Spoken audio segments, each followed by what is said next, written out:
Good afternoon, you're welcome to the 12 p.m. bilingual newscast on Equinox Television. The first part is in French with Ursula Mbeth. Good afternoon. Bon après-midi à vous, Innocène Azem. Mesdames et messieurs, bon après-midi à tous. Bienvenue aux 12h sur Equinox Télévision. Tout d'abord, ces images de la levée de corps du cardinal Christian Toumi à l'hôpital de la garnison militaire de Bonandio en présence du gouverneur de la région du littoral, son état-major, le général de brigade Ntungé Elias, commandant la 2e région de gendarmerie, le général de brigade aérienne Eba Benoît, commandant de la région militaire interarmée, des autorités religieuses à l'instar de Monseigneur Abraham Komé, président de la conférence épiscopale nationale du Cameroun, et Monseigneur Samuel Cléda, ainsi qu'une dizaine d'évêques. Il faut rappeler, la dépouille de son éminence Toumi sera transférée à la cathédrale Saint-Pierre et Paul de Douala, où sont déjà installés des fidèles catholiques venus lui rendre un dernier hommage. Christian Toumi est décédé le 3 avril dernier ici à Douala. Les associations de consommateurs s'inquiètent de la prolifération des boissons alcoolisées frelatées sur le marché et dans les lieux de loisirs. Elles viennent d'organiser un atelier de sensibilisation des populations à Yaoundé. Une occasion pour les forces de maintien de l'ordre d'évoquer les difficultés qu'elles ont à traquer les contrefacteurs et contrebandiers. D'autres précisions dans ce reportage de Marcelin Ganson. Vous avez ceci, hein? Ça coûte 80 000, 100 000 en boîte. Ceci a été saisi dans une boîte de nuit. C'est devenu le train-train quotidien, à savoir d'importantes saisies de whisky, vin et autres boissons frelatées, du grain à moudre pour la douane et les éléments de nos forces de sécurité. Dans certains ménages, aujourd'hui, on en trouve des personnes aujourd'hui qui fabriquent des boissons dans des conditions pas possibles. Nos marchés à ce jour sont inondés de toutes formes de boissons que nous trouvons, non seulement dans les débits de boissons, dans les bars, dans les snacks, dans les gargotes. Comment comprendre aujourd'hui qu'on retrouve des boissons qui sont vendues dans les brouettes, dans les pousses? Comment expliquer l'origine de ces boissons? Les maladies, et pourquoi pas la mort, se trouvent désormais dans ces emballages que la plupart des consommateurs confondent au bon. Il y a un contrôle visuel à faire que tout le monde, tout consommateur lambda peut faire. Regardez l'étiquette. Si c'est que vous êtes un habituel de produit, vous avez l'habitude de consommer tel, regardez également la couleur du produit. Maintenant, il y a aussi un problème de vignettes. Il y a beaucoup de fausses vignettes. Des vignettes photocopiées également, qui nous permettent de douter de l'origine du produit. La lutte contre la contrefaçon et la contrebande est d'autant plus difficile que les auteurs et leurs complices bénéficient très souvent des soutiens qui s'établissent au sein même de l'administration. Les hommes en tenue en sont parfois dépassés, impuissants qu'ils sont de bien faire leur travail. Lorsque nous descendons sur le terrain, même pour se saisir, c'est pas facile. Nous retrouvons régulièrement une résistance farouche et parfois même il y a trop d'interventions. Il faut que je vous dise la vérité. Devant ce sombre tableau, les associations de consommateurs jouent la carte de la sensibilisation. C'est la seule arme dont elles disposent pour préserver la santé des populations. Tant que le consommateur ne peut pas avoir sur le marché les boissons de qualité, l'eau de qualité, le vin de qualité, le whisky de qualité, nous mourrons à petit feu. Beaucoup ne savent pas que sur chaque boisson, non seulement il y a certains estampillages qui attestent l'originalité de cette boisson, la qualité de cette boisson, les conditions dans lesquelles cette boisson a été fabriquée, les éléments nutritifs aujourd'hui contenus dans une bouteille de boisson, les dates de fabrication et même les dates de péremption. La contrefaçon et la contrebande, deux fléaux qui en plus de tuer l'économie, tuent également le consommateur à petit feu. Le faux a pignon sur rue et se vend partout et parfois à prix d'or. Le consommateur non avisé achète peut-être sa mort sans le savoir. Parlons économie à présent. C'est un coup de massue de la BEAC sur le monde des affaires. En zone CEMAC, la Banque centrale vient de bloquer les transferts des fonds et majorer le coût des opérations des transferts de 0,5%. Cette nouvelle réglementation d'effet immédiat irrite les chefs d'entreprise qui ont rencontré des banquiers pour avoir des explications sur ces questions sans réponse. Innocent Abega, Jean-Paul Chougnat. Mise à genoux depuis 13 mois par les effets dévastateurs de la pandémie à coronavirus, Les entreprises privées viennent de voir la Banque centrale de la CEMAC leur passer une nouvelle corde autour du cou pour les étrangler dans leurs activités. Nous comprenons ces mesures de contrôle, mais elles doivent se faire en tenant compte de l'activité économique. On ne peut pas admettre qu'en ce moment où on accompagne les entreprises partout dans le monde, qu'on se retrouve dans notre environnement en train de mettre des mesures qui bloquent l'activité économique.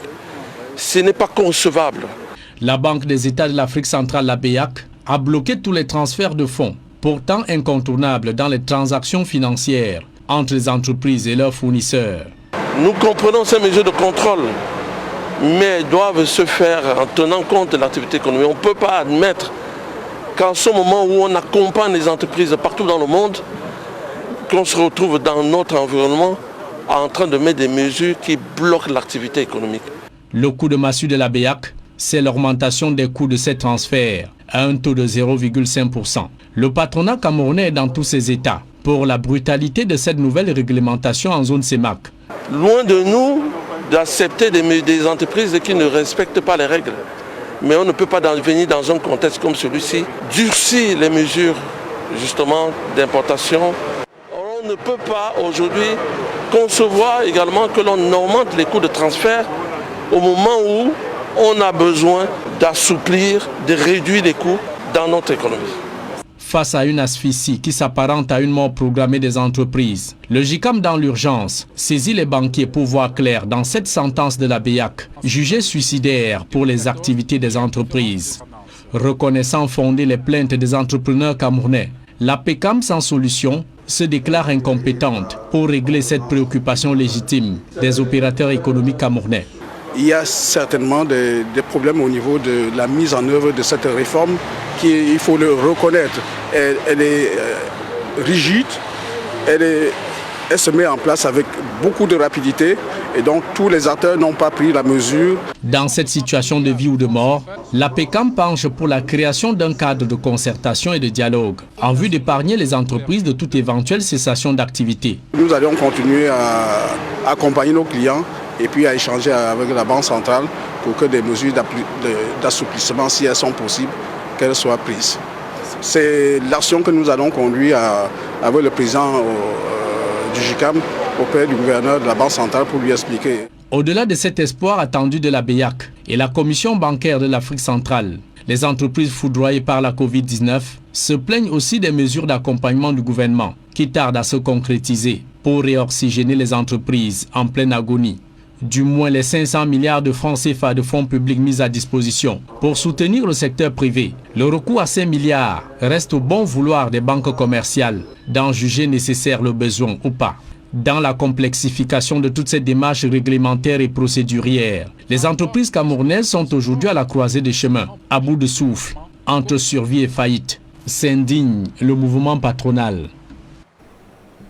La sécurité alimentaire menacée dans les régions du nord-ouest, sud-ouest et l'extrême nord Cameroun, le conflit armé dans les régions anglophones et les exactions de Boko Haram en sont les principales causes. C'est du moins ce qui ressort de la réunion d'évaluation de la situation alimentaire du Cameroun, une réunion présidée à Yaoundé par le ministre de l'Agriculture et du Développement rural, Gabriel Mbaye-Robé. Le compte rendu, c'est avec Guy Sogo et Joël Essengel. Quelle est la situation alimentaire du Cameroun pour la période de mars à juin 2021? Le ministère de l'Agriculture et du Développement rural vient de répondre à cette question lors de la publication à Yaoundé des résultats de l'analyse des zones à risque et des populations en insécurité alimentaire. De manière générale, le ministre de l'Agriculture et du Développement rural relève une baisse du nombre de personnes sous-alimentées. En dépit de la contre-performance mondiale et sous-régionale, la population sous-alimentée est passée de 15% en 2017 à 10% au courant de la période sous revue, soit une baisse de 1,2 million de personnes. Dans le détail, selon les explications du patron de l'agriculture, la zone septentrionale s'en tire à bon compte pour ce qui est de sa campagne agricole. Les productions agricoles et pastorales sont relativement satisfaisantes, malgré le contexte des crises sociopolitiques dans les régions du nord-ouest et du sud-ouest, les récurrentes menaces de Boko Haram dans la région de l'extrême nord, la présence des réfugiés dans les régions de l'Est. En revanche, les stocks sont soumis à rude épreuve dans le nord-ouest et le sud-ouest, l'ouest et le littoral. La situation est moins reluisante dans les régions du nord-ouest et du sud-ouest, en proie aux crises sociopolitiques, ou à l'extrême nord, dans le littoral et l'ouest, qui sont les régions hautes des personnes déplacées internes, mettant ainsi la pression sur les stocks des ménages. Tout en précisant que 2,7 millions de personnes sont en situation d'insécurité alimentaire au Cameroun et que le Covid-19 impacte négativement la production agricole, notamment le secteur de la tomate actuellement, le ministre de l'Agriculture et du Développement rural annonce des projections optimistes pour la période de juin à août 2021. La situation alimentaire et nutritionnelle projetée sera satisfaisante dans 31 départements classés en phase minimale et 17 seront sous pression avec une situation alimentaire relativement acceptable. Par ailleurs, 10 départements dans les régions du nord-ouest, du sud-ouest et de l'extrême nord vont rester en phase de crise. C'est donc au total un tableau pour le moins contrasté qu'on observe en matière d'insécurité alimentaire au Cameroun. Les Sengai Gizogo, que nous mettons un terme à la première partie de ce journal. La seconde est avec vous, Innocent Azé. Good day once again. Thank you, Julien. Good day once again. And to our viewers, good day as well. Thanks for staying with us. We begin, first of all, with images of Christian Cardinal Tomi, whose mortal remains have been removed from the Douala Military Hospital mortuary, notably in Bonanjo, this morning, and he's beginning his journey to eternity. The corpse removal took place in the presence of religious authorities, notably His Grace Samuel Kledo, Archbishop of the Douala Metropolitan Archdiocese, Abraham Kome, President of the National Episcopal Conference. Government administrative authorities were equally present, including Littoral Governor Samuel Jodene Ivahadzibwa, the Senior Divisional Officer for the Wori Division, Brigadier General Ntunge Elias, Commander of the 2nd Gendarmerie Region, Brigadier General Eba Benoit, Commander of the Joint Military Region. Minister Issa Chiruma Bakari was equally in attendance. It should be noted the mortal remains will be conveyed to the St. Peter and Paul's Metropolitan Cathedral, Aqua Douala, and all masses will equally took place all day, including animations. And it should be noted that the ceremony was will continue tomorrow before he will be buried. We talk something else, taking you to the northwest region of the country, where heavy gunshots welcomes the delegation led by the General Manager of the Northwest Development Authority, who stops at the Manconfons Palace to sensitize the inhabitants on needs to own and protect the project aimed at constructing the road stretch from my 8 junction to the Manconfons Palace. The police noted that works halted after suspected separatist fighters kidnapped workers and some had their fingers chopped off. Most tell us details. Me are the chairperson for Regional Assembly. The Regional Assembly gets too hard. This delegation, led by the General Manager of the Northwest Development Authority, Cletus Anyematoya, to the Mancon Palace, experiences what residents of this area go through.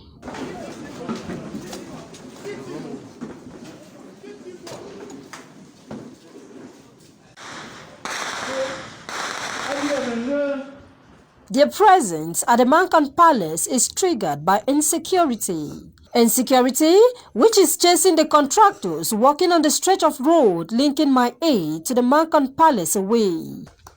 How on earth will you have a beautiful palace being restructured, and then the accessibility to the palace is not improved upon? That road, which our fathers have been championing, has come to be placed on our table at a very difficult time. But I think it's a very big test for the Mancon man. For you and I, we must take it. The contractor is already ready to come start the work. But of recent, about 3 weeks ago up to now, they took 2 of his workers, they have cut the fingers of the young men, and they are still in the bush for 3 weeks. 3 days ago, they took 2 of his camions and 2 drivers, and they're still with them.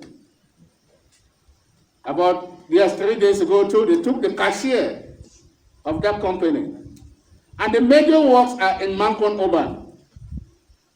What message are you telling that contractor? That he should not come to Mankon Road to do the work. And I hear some of us, the quarterheads, are condoning with it. The stretch of road from the My-8 junction to the Mankon Palace is about 3 kilometers long. In the past, this stretch has been a campaign promise of tarring, but never realized. This part of the road is like a bait that they keep to always use it to win over the Mankon man when they need something from the Mankon man. So we really need the project to be executed. We really need the project to be done by whosoever. The elites of Mankon have converged at the palace to let the common man know every hand is needed on deck to get the state of the road better than it used to be. Well, I think this road project is for everybody, the young, the old, the fighters, the non-fighters. The road project is meant for everybody. When somebody is sick, you want to rush him or her to the hospital, we use the road. The road hasn't got any color. Mothers who want to carry food items to the market, they use the road. So I think the road is for everybody. Addressing the few locals who turned out and speaking in the local dialect, the phone, His Royal Highness Angwafo III of Mankon gave his blessings, asking the Mankon man to embrace development. At the time of this report, no vehicle of the construction company charged with the tarring of that road was along the stretch. Sources say they may return should the safety of the workers be assured. We stay with Mo Stella, who tells us a sad story of a woman who gave birth to triplets, and 2 of the children ended up dying after she faced difficulties to get to a hospital. And this is as a result of the persisting ghost town observed every Monday in the 2 English-speaking regions of the country. She equally talks of another woman who gave birth to triplets and has been in the hospital for several weeks, unable to pay her hospital bills because her lone source of livelihood was destroyed after military invaded the Unicom subdivision recently. She compiled this report. In giving birth and lamentation in death. This is the good ugly story of this mother from Bafmen in the Zua municipality. Her joy of the gift of triplets on Sunday, April 11, 2021 was short-lived. Her straightforward story started when she was blessed with triplets in her native Bafmen. Her frustrations were quick to come when the triplets showcased poor health concerns, given that she delivered them at just 26 weeks. It required emergency medical action. The mother set out in search for medical attention at the St. Martin de Porres Hospital in Unicom. The journey from Bafmen in Mencham Division through Fundong across to Unicom in the Boyo Division was full of obstacles. It was on a Monday, a traditional ghost town day in the English-speaking regions of Cameroon. On such days, everyone is forced to stay home, but the mother of triplets could not hold on. In her struggle to get the courageous bike rider take her to the hospital on a ghost town day, one of her triplets died. She spoke to Equinox Television on the phone. For money dancing as they work at the time machine, so now they want to go. They want to go, we know the day. The time machine man say, no, I know they need to today na weekday, Monday, no, not that bad day. I said bad day. To save people that life na bad day. So other machine can keep going to you to the room. Can you get it as you say, hey, now I'm beginning to go so no. I'm going to only when to go now, when to show me. It was a mother in great pain that this reporter met at the maternity ward at the Genicum Hospital on Wednesday, April 14, 2021. She had just lost the second of her triplets and the third was still in the incubator.